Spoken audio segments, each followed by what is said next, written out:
Hello friend, आज ये हमारा हाथ में Redmi 9 का मोबाइल है। तो इसका जो है पैटर्न लॉक लगा हुआ है। तो ये पैटर्न हम भूल चुके हैं, तो इसको हम हार्ड रीसेट करेंगे। तो फर्स्ट आपको वॉल्यूम प्लस और पावर की दोनों को एक साथ दबा के रखना है 10 सेकंड।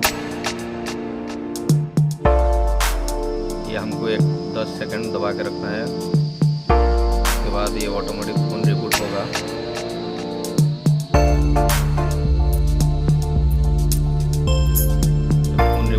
पावर की